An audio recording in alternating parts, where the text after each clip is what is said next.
ఓం గణేశాయ నమ. ఓం గురుభ్యో నమ. ఓం శ్రీ సాయినాథాయ నమ. సాయి బంధువులారా, ఈరోజు బాబావారు సూచించిన నేను ప్రవచించే ప్రధానమైనటువంటి అంశం భారతదేశం వేదాలకి, పుణ్యపురుషులకి, ఇతిహాసాలకి ఎంతో పుట్టినిల్లు. ఇటువంటి భారతీయ సనాతన సాంప్రదాయంలో ఎంతోమంది యోగు పుంగవులు, తర్వాత ఋషీశ్వరులు, అనేక మంది మహనీయులు, అవధూతలు, అనేక గ్రామ దేవతలు వెలిసినటువంటి ఈ పరమ పవిత్రమైనటువంటి భారతావనిలో చెప్పుకోవడానికి లెక్కలేనటువంటి ఆధ్యాత్మికమైనటువంటి గొప్ప మహిమాన్విత కలిగినటువంటి శక్తి కలిగినటువంటి ఎందరో దేవతలు, దేవతామూర్తులు వెలిసినటువంటి అత్యంత పవిత్రమైనటువంటి దేశం మన భారతదేశం. ఆ భారతదేశంలో మరి ఆంధ్రులకి అన్నపూర్ణ అక్షమని, అక్షయ కుంభమని ఉల్లేఖించిన ఈ యొక్క భారతావనిలో, అందులో ఆంధ్రావనిలో మన ఆంధ్రప్రదేశ్ అనేక ప్రసిద్ధి చెందినటువంటి అత్యంత మహిమ కలిగిన పుణ్యక్షేత్రాలతో ఎంతో బాసిల్లుతుంది. అటువంటి మన ఆంధ్ర రాష్ట్రంలో ఎన్నో మహిమ కలిగినటువంటి దివ్యక్షేత్రాలు, పుణ్యక్షేత్రాలు కలిగి ఉన్నాయి. అటువంటి క్షేత్రంలో ఒక గొప్ప క్షేత్రం గురించి, ఒక గొప్ప మహిమ కలిగిన శక్తి స్వరూపిణి గురించి తెలుసుకునేటువంటి అవకాశం సాక్షాత్తు ఆ దత్తప్రభు సాయినాథుడు కల్పించారు. ఆవిడ ఎవరో కాదు, అత్యంత పరమ పవిత్రమైనటువంటి మహిమ కలిగినటువంటి పుణ్యస్త్రీ అయినటువంటి, ఎంతో శక్తిని దశ దిశలా వ్యాపింపజేసినటువంటి మహా గొప్ప గ్రామదేవత అయినటువంటి శ్రీ పెనుగంచిప్రోలు లక్ష్మీ తిరుపతమ్మ. మరి ఆంధ్ర రాష్ట్రంలో కృష్ణా జిల్లాకి దగ్గరలో ఉన్నటువంటి పెనుగంచిప్రోలు దివ్యక్షేత్రంలో వెలిసి ఆవిడ తన యొక్క శక్తిని దశ దిశలా వ్యాపింపజేస్తూ భక్తుల పాలిట కొంగు బంగారమై బాసిల్లుతున్నటువంటి గొప్ప మహిమ శక్తి కలిగినటువంటి ఆ తల్లి గురించి, ఆ తల్లి జీవిత చరిత్ర గురించి మనం తెలుసుకునే ప్రయత్నం చేద్దాము. ప్రధానంగా కృష్ణా జిల్లాలో కృష్ణా నది చాలా అత్యంత పవిత్రమైనటువంటి నది. దానికి ఉపనదిగా ఉన్నటువంటి మునియేరు తీరం, మునియేరు నది చాలా ఉపనదిగా ప్రవహిస్తూ అక్కడ సస్యశ్యామలమైన పంటలు పండుతూ ఎంతో ఆధ్యాత్మిక వాతావరణాన్ని సృష్టించినటువంటి ప్రదేశం.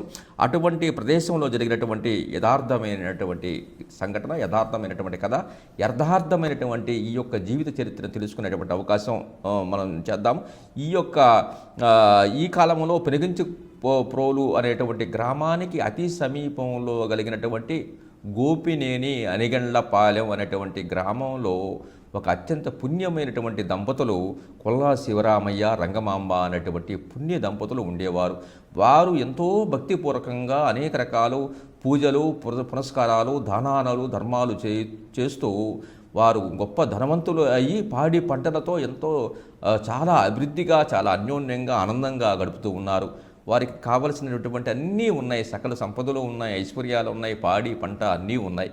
అన్నీ ఉన్నప్పటికీ కూడా మనిషికి సంతానం గనక లేనట్లయితే మరి ఆ యొక్క కుటుంబం విచారంగా ఉంటుంది.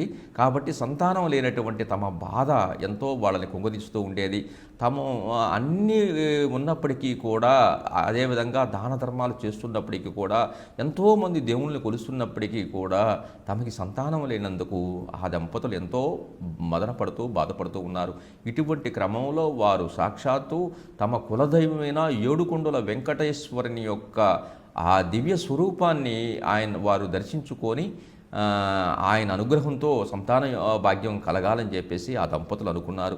ఈ క్రమంలో వారు ఒకరోజు ఒక ఎడ్ల బండి మీద వారు తిరుమల క్షేత్రానికి ఈ యొక్క అనిగండ్లపాడు నుంచి వారు తిరుమల క్షేత్ర దర్శనాని కోసం బయలుదేరారు. ఈ క్రమంలో వారు అత్యంత భక్తి శ్రద్ధలతో ఆ క్షేత్రానికి కావలసిన వెళ్ళేటువంటి ఏర్పాట్లన్నీ కూడా చేసుకున్నారు. కావలసినటువంటి అన్ని ఆహార పదార్థాలు అన్నీ కూడా సమకూర్చుకొని నౌకర్లు తీసుకొని ఆ ఎడ్ల బండ్లు కట్టుకొని వారు ఎంతో భక్తి శ్రద్ధలుగా ప్రయాణమయ్యారు.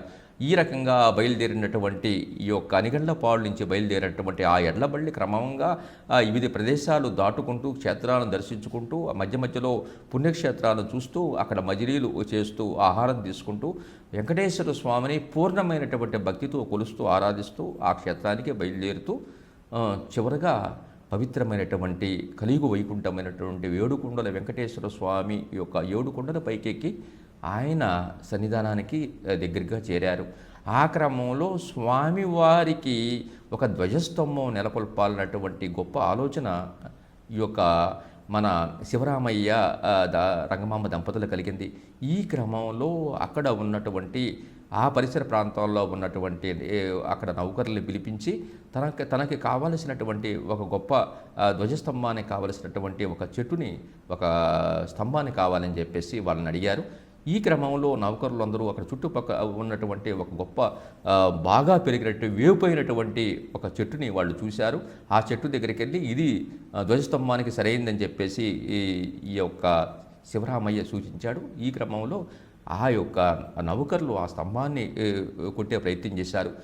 ఈ రకంగా స్తంభాన్ని ఎప్పుడైతే గొడ్డలతో కొట్టారో ఆ స్తంభంలో నుంచి ఓంకార నాదాలు ఓం అనుకుంటూ ఆ నాదాలు ప్రజ్వరిల్లాయి.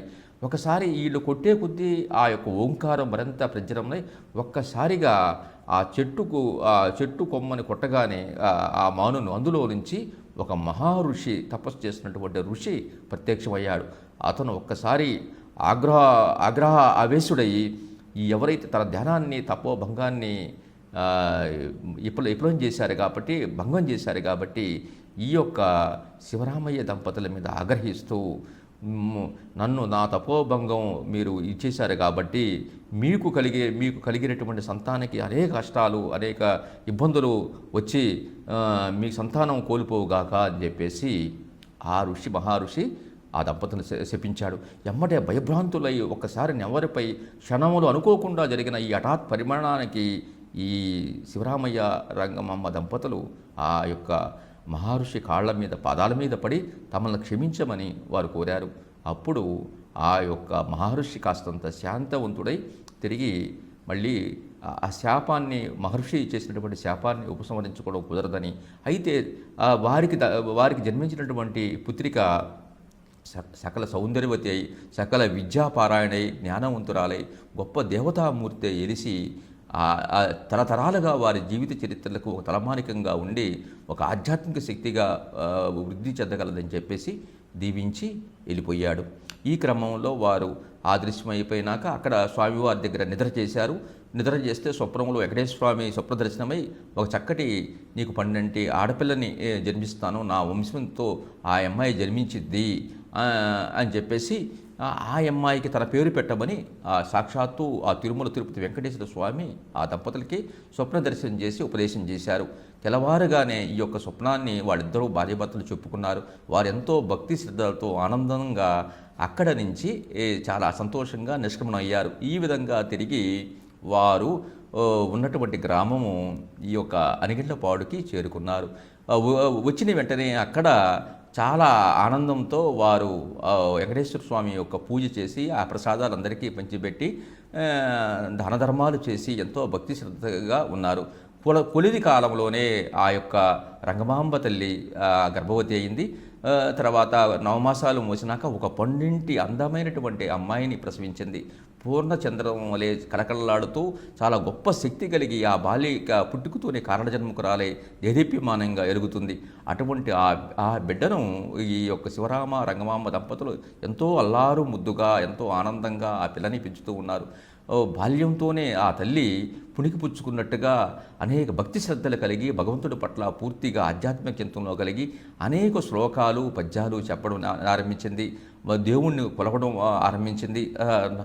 వాళ్ళ యొక్క దైవమైనటువంటి యొక్క నాగు పుట్టల్ని సందర్శించి నాగదేవతను కూడా ఆరాధించడం ప్రారంభించింది. ఆ ఏడుకొండల స్వామిని అనుక్షణం నిత్యం పూజిస్తూ ఆధ్యాత్మిక చింతనలో ఆ తల్లి బాల్యం నుంచి అలవరుచుకొని చక్కగా అన్ని పనులు కూడా నెరవేరుస్తూ అల్లారు ముద్దుగా పెరగసాగింది.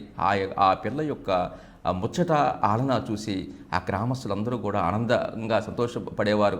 ఆ పిల్లని ఆప్యాయతగా ఆ పిల్లని అందరూ అక్కుకు చేర్చుకునేవారు. ఈ పుణ్య దంపతులు ఎంతో ప్రేమతో ఆనందంగా తమ జీవనం కొనసాగిస్తూ ఉన్నారు. ఈ క్రమంలో మరి ఆ పిల్లకి వెంకటేశ్వర స్వామి యొక్క వరాన కలిగింది కాబట్టి ఆ అమ్మాయికి తిరుపతమ్మ, లక్ష్మీ తిరుపతమ్మ అనేటువంటి నామకరణం చేశారు. వారిద్దరు దంపతుల్ని జ్ఞాపకార్థం శ్రీ లక్ష్మీ తిరుపతమ్మగా నామకరణం చేసి ఆ పిల్లని ఎంతో గారాభంగా పెంచుకుంటూ ఉన్నారు. ఆ పిల్ల దినదిన అభివృద్ధి పూర్ణచంద్రురాలై ఆ యుక్త వయసు వచ్చేసరికి ఆ తల్లి అన్ని విషయాల్లో కూడా గొప్ప పూర్ణమైన శక్తిని కలిగి ఉంది. చక్కగా పనిమంతురాలైంది.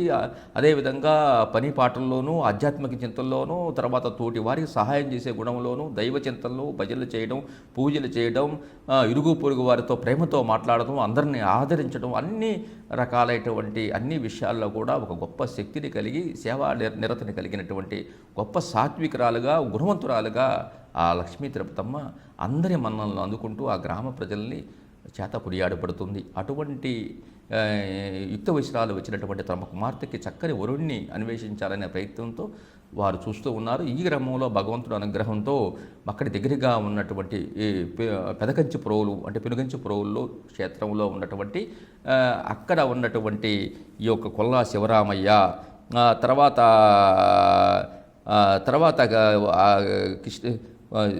అక్కడ ఉన్నటువంటి కృష్ణయ్య వెంకమ్మ అనేటువంటి దంపతులకు ఒక గొప్ప బాలుడు జన్మించాడు. అతని పేరు గోపయ్య. ఆ గోపయ్యే తమ యొక్క కుమార్తెకు సరైనటువంటి వరుడని చెప్పేసి వాళ్ళు నిర్ణయించుకున్నారు. అయితే పెరుగంచిప్రోలులో 101 దేవాలయాలకి ప్రసిద్ధింది. ఆ కాలంలోనే 101 దేవాలయాలు కలిగి నిత్యం కూడా ఆధ్యాత్మిక భగవన్నామస్మరణతో ఆ గ్రామం అంతా కూడా చాలా భగవచ్చింతలో ఉండేది. ఈ క్రమంలో మరి ఈ యొక్క కృష్ణయ్య తర్వాత వెంకమ్మ అటువంటి ఈ దంపతులకి వారు కాకాని వంశం చెందినటువంటి వారు. ఈ కాకాని కృష్ణయ్య వెంకమ్మ అనేటువంటి దంపతులు ఒక సాధారణమైనటువంటి రైతు కుటుంబానికి చెందినటువంటి వారు. వారు గొప్ప స్థితివంతులు కాదు, అట్లా అని మరి ఇబ్బంది పడేవారు కాదు. వారికి ఉన్నంతలోనే వారు కూడా పుణ్య కార్యక్రమాలు చేస్తూ చాలా ప్రశాంతమైనటువంటి జీవితం గడుపుతూ ఉన్నారు. అటువంటి దంపతుల్ని వారు ఎంచుకొని ఈ యొక్క కొల్లా శివరామయ్య తర్వాత ఈ రంగమాంబ దంపతులు ఈ కాకాని వారి కృష్ణయ్య వెంకమ్మ దంపతులైన కుమారుడైనటువంటి గోపయ్య స్వామిని వరుడుగా ఎంచుకొని వారికి వివాహం చేయాలని అనుకున్నారు. మొదట్లో వారికి సంపన్నమైన కుటుంబం కానప్పటికీ కూడా మరి ఇటువంటి పేద కుటుంబం అయినప్పటికీ కూడా వారి గుణగణాలను నచ్చి ఈ యొక్క గోపయ్య స్వామికి వివాహం చేయాలని నిశ్చయించుకున్నారు.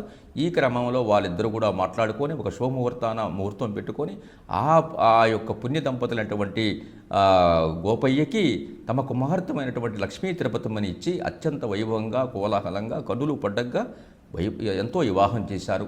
ఆ వివాహం రంగరంగ వైభవంగా ఎంతో ప్రతిష్టాత్మకంగా వివాహం జరిగింది. ఈ వివాహం జరిగినటువంటి క్రమంలో సకల దేవతలు వచ్చి ఆశీర్వదించారు, ఆమెను అనుగ్రహించారు. ఈ రకంగా ఆ తల్లి వైభవంగా వివాహం జరిగినాక ఆ తల్లి పుట్టింటికి వెళ్ళేటువంటి క్రమంలో మన లక్ష్మీ తిరుపతమ్మ ఎంతో ప్రేమతో ఆత్మీయతో పెంచుకున్నటువంటి ఒక గోవును తర్వాత ఆమెకు సేవకురాలుగా పాపమ్మ అనేటువంటి ఒక పని మనిషిని ఇచ్చి పంపించారు. ఈ క్రమంలో వాళ్ళిద్దరిని తీసుకొని ఈ యొక్క లక్ష్మీ తిరుపతమ్మ పుట్టింటేటువంటి కాకాని వారి పుట్టింటి అయినటువంటి పెనుగంచి ప్రోలు క్షేత్రానికి విచ్చేసింది. పెనుగంచి ప్రోలు క్షేత్రానికి గోపయ్య స్వామితో వచ్చి వాళ్ళిద్దరూ ఎంతో అన్యోన్య దాంపత్యం కొనసాగుతూ ఉన్నటువంటి క్రమంలో ఆ తల్లి యొక్క ఆ యొక్క భక్తి భజన, తర్వాత సత్ప్రవర్తన, తర్వాత అత్తమామల పట్ల ప్రేమ, ఇరుగు పొరుగు వారి పట్ల ఆదరణ, చక్కటి ఆధ్యాత్మిక సంభాషణ ఇవన్నీ కూడా కొలది కాలంలోనే ఆ పెనుగంచి గ్రామంలో ఉన్నటువంటి ఇరుగు పొరుగు వారిని ఆకట్టుకున్నాయి. ఆమె భక్తికి ఎంతో వాళ్ళు నీరాజనాలు అర్పించారు. ఆ యొక్క త్యాగ నిరతికి కూడా మెచ్చుకున్నారు. ఆమె వచ్చిన కాడి నుంచి ఆ కుటుంబం కూడా పాలు పొంగినట్లుగా ఆ కుటుంబం దినదినాభివృద్ధి పొంగుతూ ఉంది. ఆమె తెచ్చినటువంటి ఆవు కూడా దాదాపు మరి 7 మందల ఆవులకి అది జన్మనిచ్చింది. చాలా ఆవులు తయారైనవి. ఆవులు కూడా చక్కగా పెంచుతూ ఉన్నారు. పశు సంపద కూడా పెరిగింది. తర్వాత పొలం కూడా బాగా బ్రహ్మాండంగా పండుతుంది. తర్వాత ఉత్తమ గృహిణిగా ఆదర్శ పతివ్రతగా శ్రీ లక్ష్మీ తిరుపతమ్మ ఆ గ్రామంలో ఎంతో ప్రసిద్ధి చెందింది. ఎంతో అన్యోన్యంగా అలరారుతూ ఉండి ఈ ఉన్నటువంటి క్రమంలో అనుకోకుండా మరి ప్రకృతికి కన్నుగుట్టినట్టుగా అనుకోకుండా ఉపద్రవం ఆ ముని శాపం చేత ఉపద్రవం మొదలైంది. జ్యేష్ఠాదేవి జ్యేష్ఠాదేవి కన్ను పడంతో ఆ తల్లికి కష్టాలు ప్రారంభమయ్యాయి. అనుకోకుండా కొలది కాలంలోనే యోగమాయ చేత ఆ ఊరంతా కూడా సుభిక్షితంగా ఉన్న ఆ ఊరు కాస్తంత క్షామంలో పడిపోయింది. కనీసం అక్కడ ఆవులకి పాడి పంటలు కూడా వర్షాభావం లేక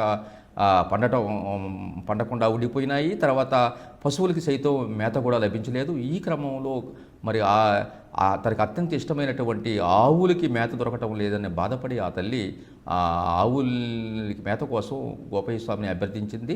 గోపయ్య స్వామి ఆ ఆవుల్ని తీసుకొని అక్కడ ఉత్తరారణ్యంలో ఉన్నటువంటి అరణ్యానికి అక్కడ తోటి కాపరులతో పాటు ఈ ఆవుల్ని తోలుకొని వెళ్ళాడు. ఆవులను తోలుకొని వెళ్ళి అక్కడ కొంతకాలం ఆవులకి గ్రాసం అవి ఇచ్చారు. ఇచ్చి మధ్యలో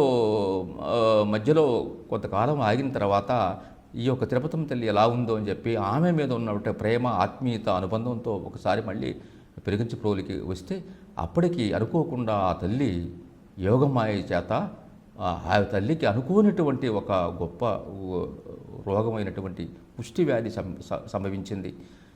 ఎంత సౌందర్యంగా, సుగుణాల రాశిగా, అందచందాలుగా, పట్టుకుంటే మాసిపోయేటటువంటి సౌందర్యం కలిగిన ఆ తల్లికి యోగమాయ చేత చిన్నగా ఆ యొక్క వ్యాధి సంభవించి క్రమేపీ ఒళ్ళంతా కూడా ప్రాకి, తర్వాత బొబ్బలు, తర్వాత పుళ్ళుతో కూడినటువంటి చీము రక్తంతో ఆ తల్లి శరీరం పూర్తిగా అస్వస్థమైంది.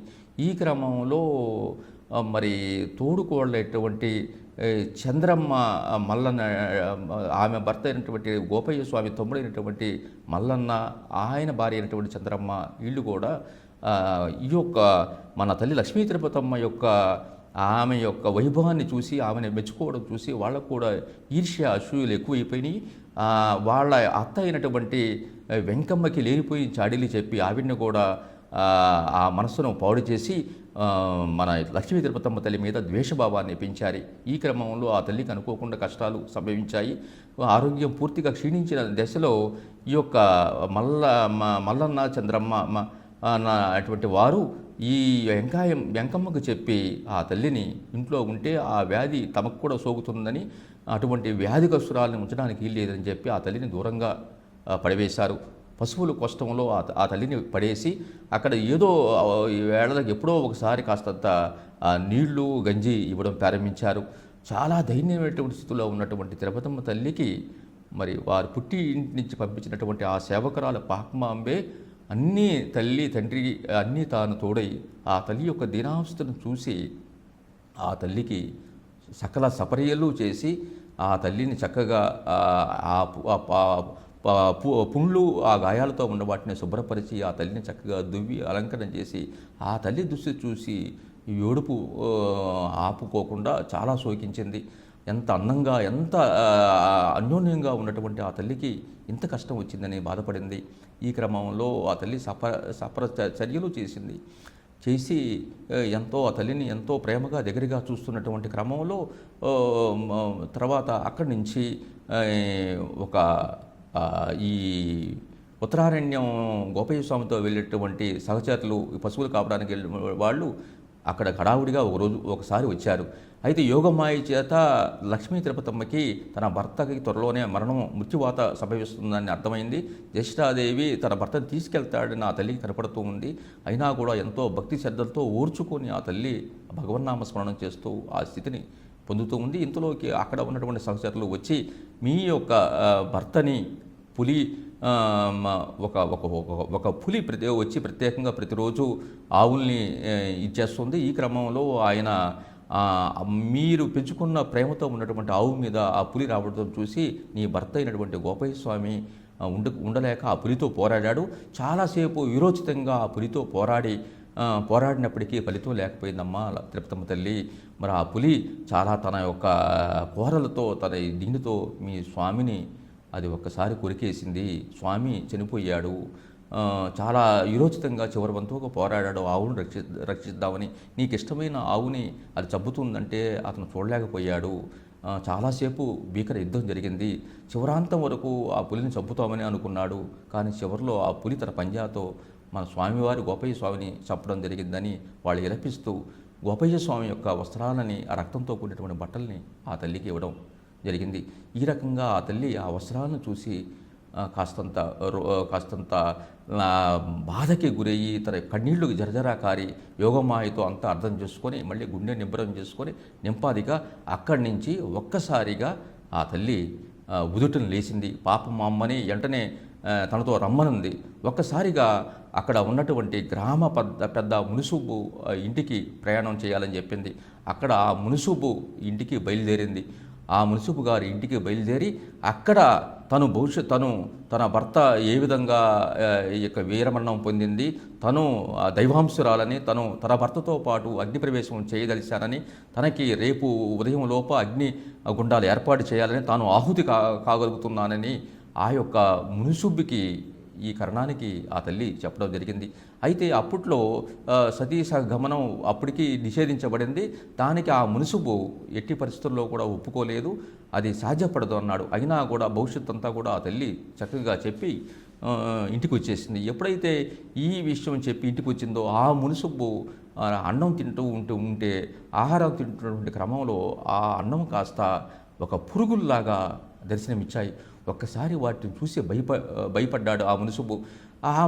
తన యోగశక్తి మహాసాత్వికురాలు లక్ష్మీ తిరుపతమ్మ యొక్క లీలే ఇది, ఆవిడ్ని నిరాకరించడం వల్లే తనకి ఈ స్థితి కలిగిందని అతనికి అవగాతమైంది. పశ్చాత్తాపడింది. వెంటనే వెళ్ళి తన నౌకరుతో ఆ తల్లి పాదాల మీద పడి క్షమించమని, తనకి మరుసటి రోజు యోగాగ్ని నేను ఏర్పాటు చేయగలని ఆ మునుసుబు కర్ల ముత్యాలనేటువంటి ఆ మునుసుబు ఆ తల్లికి చెప్పడం జరిగింది. తర్వాత మరుసటి రోజు ఈ ఊరికి ఈ వార్త అంతా కూడా చేరిపోయింది. చాలామంది గ్రామస్తులు అందరూ కూడా చేరారు. మరి పెరుగంచి ప్రోలికి దూరంగా ఉన్నటువంటి మునియేడు తీరికి దగ్గరగా ఉన్నటువంటి ఒక ప్రాంతాన్ని ఎంచుకున్నారు. ఆ ప్రాంతంలో ఈ యొక్క చితి భస్మాలు ఏర్పాటు చేశారు. అక్కడ అన్ని కట్టెలు అన్నీ ఏర్పాటు చేశారు. శాస్త్రోక్తంగా ఈ యొక్క అగ్ని ప్రవేశం చేసే కార్యక్రమాన్ని ఏర్పాటు చేశారు. చాలామంది ఆ ఊర్లో పెద్దలు, గ్రామస్తులు అందరూ కూడా ఈ దృశ్యాన్ని చూడడానికి వచ్చారు. అప్పటి వరకు తెలియనటువంటి ఈ యొక్క లక్ష్మీ తిరుపతమ్మ వాళ్ళ యొక్క తల్లిదండ్రులు కూడా ఈ విషయం విని వారు బోరున విలపిస్తూ ఏడ్చుకుంటూ అక్కడికి వచ్చి ఆ దుస్థితి చూసి ఒకసారి కుమిలిపోయారు. తమ కూతురు దుస్థితి చూసి బోరునమన్నారు. తర్వాత తన అల్లుడు చనిపోవడము, పులికాటు జ్యేష్ఠాదేవి బారిన పడి చనిపోయాడని తెలుసుకొని మరింత కన్నీరు మున్నయ్యారు. అదిగాక తన తల్లి దూరం అయిపోతుంది, అగ్ని ప్రవేశం చేస్తుందని వాళ్ళు విలపించి ఒక్కసారి బోరుమన్నారు. అయినా కూడా ఆ తల్లి వాళ్ళందరికీ తల్లిదండ్రులకి ధైర్యం చెప్పి, పుట్టినవాడు గిట్టక మానడు జాతస్య మృత్యుహ, కాబట్టి మృత్యు వస్తుంది, నేను ఒక గొప్ప దైవ అంశంతో కూడినటువంటి ఆధ్యాత్మిక చింతనాలను, నేను ఇక్కడ ఒక శక్తి స్వరూపునిగా ఎలుస్తున్నాను, మీ పుణ్య దంపతులు నేను గర్భంలో జన్మించాను, మునిశాపనం చేత నాకు ఈ యొక్క జన్మ ఇదైపోయింది, ఒక శక్తివంతురాలుగా ఈ గ్రామదేవతగా ఎలుస్తాను, మీ జన్మ చరితార్థం చేస్తాను, ఇదంతా కూడా యోగమాయతో తయారు చేయబడింది అని ఇవన్నీ విషయాలు కూడా ఆధ్యాత్మిక విషయాలు ఎన్నో విషయాలు చెప్పింది. తర్వాత భవిష్యత్తు వర్తమానాల గురించి అనేక విషయాలు అక్కడ ఉన్నటువంటి గ్రామస్తులకి, తల్లిదండ్రులకి, అత్తమామలకి, తర్వాత తోడికోడళ్ళకి కూడా వివరించింది. తమ యొక్క శక్తి స్వరూపిణి ఆ తల్లి ఒక్కసారి దేదీప్యమానంగా అంత వెలుగొందుతున్నటువంటి ఆ దృశ్యాన్ని చూసి గ్రామస్తులందరూ కూడా ఆశ్చర్యపోయారు. తల్లిదండ్రులు కూడా ముక్కులు వేలుసుకున్నారు, అత్తమామలు కూడా అవాక్కు అయిపోయారు, తోడుకోడళ్ళు విస్మయం చెందారు. ఈ క్రమంలో ఆ తల్లి ఆ యొక్క ఏడుకొండల వెంకటేశ్వర లక్ష్మీ సమేత ఏడుకొండల స్వామిని ప్రార్థిస్తూ ముందుగానే ఆ తల్లి నేను ఇక్కడ ఈ అగ్ని హావితిలో అయిపోయినాక నా యొక్క మూర్తి ఎట్టి పరిస్థితుల్లో నాకు ఇక్కడ దర్శనమిస్తుంది, నా యొక్క శాలగ్రామం, నా శిలారూపంలో నేను ఇక్కడ ఎలుస్తాను, నా శిలారూపాన్ని మీరు తీసుకొని గుడి కట్టించండి, అదేవిధంగా నా పవిట చెంగు ఎట్టి పరిస్థితుల్లో కాలదో, ఈ అగ్నికి ఎంత అగ్ని హావుతైనా నా పవిటి చెంగు అలానే దర్శనమిస్తుంది, నా మాంగళ్యానికి కూడా ఎటువంటి మంట కూడా అంటుకోదు, ఇవే మీకు నిదర్శనం అని చెప్పేసి ఆ తల్లి చెప్పి, అదేవిధంగా మరి మాఘ పౌర్ణమి రోజున నేను భక్తిపూర్వకంగా ఎవరైతే నా గురించి ధ్యానం చేసి దీక్ష చేసి నన్ను ధ్యానిస్తారో ఆ రోజు పూర్ణమైన చంద్రుల్లో నేను ప్రతి మాఘ పౌర్ణమి పండుగ రోజున దర్శనమిస్తాను అని అక్కడ గ్రామస్తులకి, అక్కడ తల్లిదండ్రులకి, అత్తవారికి అందరికీ చెప్పి యోగాగ్ని ప్రవేశం చేయడం జరిగింది. అనంతరం ఆ తల్లి యోగాగ్ని ప్రవేశం చేసిన తర్వాత అక్కడ ఆ తల్లి చెప్పినట్టుగానే ఆ స్థానంలో అమ్మవారి యొక్క శిలారూపం అక్కడ దర్శనమిచ్చింది. ఆవిడ పవిటి చెంగు కూడా ఎట్టి కాస్త కూడా కాలేదు, మంగళసూత్రం కూడా ఏమాత్రం కాలేదు.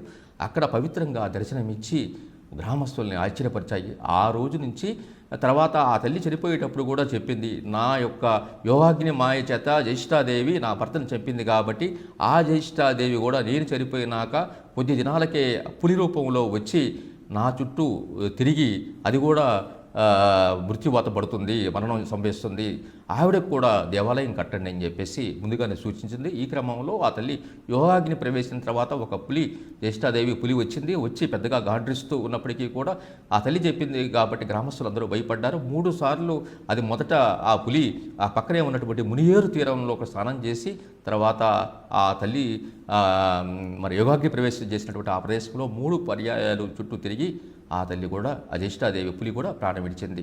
ఆ తర్వాత భక్తులు అమ్మవారు చెప్పినట్టుగా ఆ జ్యేష్ఠాదేవి పులి రూపంలో వచ్చినటువంటి జ్యేష్ఠాదేవి కూడా గుడి కట్టి అక్కడ ఆరాధిస్తూ ఉన్నారు. ఇప్పటికీ కూడా ఆ జ్యేష్ఠాదేవిని ఆరాధిస్తూ ఉన్నారు. అదేవిధంగా అక్కడ ఆల్రెడీ ఉన్న ఊరు అంకమ్మ తల్లి గ్రామదేవత, ఆ తల్లికి కూడా గుడి కట్టారు. అక్కడ నుంచి మరి వినుకొండ నుంచి ఒక అంకమ్మ తల్లి వచ్చింది, ఆవిడని కూడా అక్కడ ప్రతిష్ఠించారు. ఈ విషయం తెలుసుకున్న కొన్ని రోజులకి మల్లన్న చంద్రన్నకి వాళ్ళకు కూడా వాళ్ళు చేసిన తప్పులు అన్నీ కూడా తెలిసినాయి. వాళ్ళు కూడా ఆ బాధ తట్టుకోలేక సూటిపాటి వాళ్ళు, వాళ్ళ జ్ఞానోదయమై వాళ్ళు కూడా యోగాగ్ని ప్రవేశం చేశారు. ఈ క్రమంలో మల్లన్న చంద్రమ్మ దంపతులకు కూడా అక్కడ దేవాలయం కట్టించారు. తర్వాత అదేవిధంగా మధ్యరామమ్మ అని చెప్పేసి ఒక ఆవిడ, ఒక ఎర్ర సైనికురాలు ఉండేది, రాజ్యాన్ని పరిపాలిస్తూ ఉండేది. ఆవిడ ఎంతో ఆధ్యాత్మిక చింతన కలిగినది. బ్రిటిష్ వారు యుద్ధం చేసినప్పుడు ఆ యుద్ధంలో విరోచితంగా పోరాడి చివరికి వాళ్ళకి బందీ అయ్యే పరిస్థితుల్లో అక్కడి నుంచి తప్పించుకొని ఆవిడ తల్లి అక్కడి నుంచి పిరుగంచిప్రోలు పవిత్రమైన క్షేత్రానికి వచ్చి లక్ష్మీ తిరుపతమ్మ తల్లిని నమస్కరించి ఆవిడ కూడా అక్కడ ఆత్మార్పణం చేసుకుంది. ఆ తల్లి మధ్యరామమ్మ కూడా అక్కడ పుణ్యమైనటువంటి దేవాలయం నిర్మించారు. ఈ క్రమంలో అక్కడ ఈ యొక్క మధ్యరామమ్మ తల్లి కూడా మనకి దర్శనమిస్తుంది. ఈ రకంగా అక్కడ ఉన్న ఊరు అంకమ్మ, ఇరుకొండ అంకమ్మ, తర్వాత మల్లయ్య చంద్రమ్మ, తర్వాత గోపయ్య లక్ష్మీ తిరుపతమ్మలు, తర్వాత జ్యేష్ఠాదేవి, ఇవన్నీ కూడా ఆ క్షేత్రంలో మరి దేవాలయాలు కట్టి చాలా గొప్పగా ఉన్నాయి. అదేవిధంగా తిరుపతమ్మ తల్లి తను యోగాగ్ని ప్రవేశం చేసినప్పుడు ప్రధానంగా తనకు సేవ చేసినటువంటి గొప్ప పాపమాంబ గొప్ప సేవానిరతిని కూడా ఆమె కొనియాడింది. తనకెంతో అత్యంత ఇష్టమైనటువంటి పాపమాంబ ముదిరాజు కులస్తులకు చెందినవి కాబట్టి ఈ కులస్తులే నాకు పూజారులుగా ఉండాలి, మరి ఎవరూ కూడా కులస్తులు ఉండకూడదని అర్చకత్వ వంశపారంపర్యమైనటువంటి అర్చకత్వాన్ని కూడా ముదిరాజు కుటుంబములకే, పాపమమ్మ కుటుంబులకే ఇవ్వడం జరిగింది. ఆనాటి నుంచి నేటి కూడా అర్చకత్వం ఆ లక్ష్మీ తిరుపతమ్మ దేవాలయానికి అర్చకులుగా వాళ్ళే వ్యవహరిస్తున్నారు. మరిపోయిన రామదాసు వారి కుటుంబాలు ఇప్పుడు కూడా వ్యవహరిస్తూ ఉన్నారు.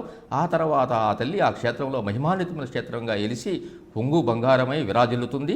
ఈ క్రమంలో ఆ తల్లి కోరిన కోరికలు తీరుస్తూ ఉంది. మరి సంతానం లేనటువంటి వారికి సంతానము, వివాహం లేనటువంటి వారికి వివాహము, ఉద్యోగము లేనటువంటి వారికి ఉద్యోగము, అనారోగ్యంగా ఉన్న వారికి ఆరోగ్యము, తర్వాత మరి ఉద్యోగమైన ఉన్నత ఉద్యోగం కోసం వాళ్ళకి ప్రమోషను, తర్వాత రాజకీయమైన ప్రాబల్యము, ఒకటేమిటి కావలసిన కోరికలన్నీ కూడా తీరుస్తూ కొంగు బంగారమే అలరారుతుంది. ప్రధానంగా ఆమె పేదవారికి చాలా దగ్గరగా ఉండి, పేదవారికి ఒక తల్లిగా దగ్గరగా ఉండి ఎంతోమంది అలరిస్తుంది.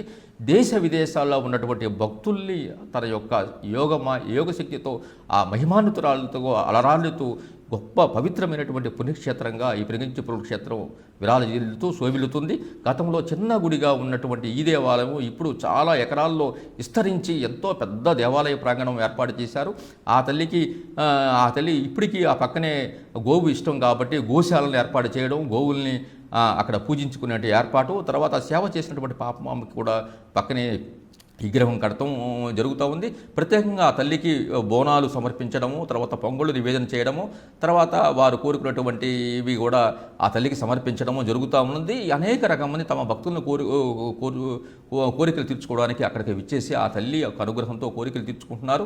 ప్రతి మాసం కూడా 2 తిరునాళ్ళు జరుగుతున్నాయి. ఒకటి పెద్ద తిరునాళ్ళ, 2 చిన్న తిరునాళ్ళ. మాఘమాసం మాఘ పౌర్ణమి రోజున అమ్మవారి యొక్క తిరునాళ్ళ అత్యంత వైభవంగా జరుగుతుంది. ఆ రోజున ఆ తల్లికి వివాహం అత్యంత ప్రతిష్టాత్మకంగా కోలాహలంగా కన్నులు పండంగా సాక్షాత్తు దేవతలే దిగి వచ్చి ఆ యొక్క వివాహాన్ని చేస్తూ ఉంటారు. మాఘమాసానికి 40 రోజుల ముందు ఈ యొక్క స్వాములు కూడా దీక్ష తీసుకొని ఆ రోజు తిరుముడి సమర్పించుకొని ఆ కళ్యాణాన్ని చాలా చాలా ఆనందంగా తిలకించి ఆ తల్లి అనుగ్రహం పొందుతూ ఉంటారు. ఆ తర్వాత ఈ యొక్క తిరునాళ్ళలో చాలా రోజుల పాటు అమ్మవారికి 5 రోజుల పాటు ఉత్సవాలు జరుగుతాయి. తర్వాత కుంకుమ బండ్లు, తర్వాత బోనాల పండగ, జలబిందెల విన్యాసము, తర్వాత కళ్యాణము, ఇట్లాగా అనేక రకాలుగా కార్యక్రమాలు, విశేష పూజలతో ఆ తల్లి ఆ పెద్ద తిరునాళ్ళు జరుగుతుంది. అదేవిధంగా చిన్న తిరునాళ్ళు కూడా 5 రోజుల పాటు జరిగి చాలా వైభవంగా జరుగుతుంది. 2 తిరునాళ్ళు ప్రతి ఏటా జరిగి ఆ తల్లి కొంగు బంగారమే బాసిల్లతో ఇవాళ మరి దేశ విదేశాల్లో అంతర్జాతీయంగా ఆ తల్లి మహిమ శక్తి నిండి నిబిడీకృతమై ఇవాళ మరి భక్తుల పాలిట కొంగు బంగారమైన బాసిల్లుతున్నటువంటి ఆ గోపయార లక్ష్మీ తిరుపతమ్మ తల్లి యొక్క జీవిత చరిత్ర తెలుసుకున్నటువంటి భాగ్యం కలిగించినటువంటి ఆ దత్తప్రభు సాగినాడు. ఆ గోపయార లక్ష్మీ తిరుపతమ్మ అపార కృపా కటాక్ష వీక్షణాలు మీకు మీ జీవితంలో కలగాలని మనస్ఫూర్తిగా ఆశిస్తూ ఆకాంక్షిస్తూ సర్వే జనో సుఖినో భవంతు. ఓం శ్రీ సాయిరామ్.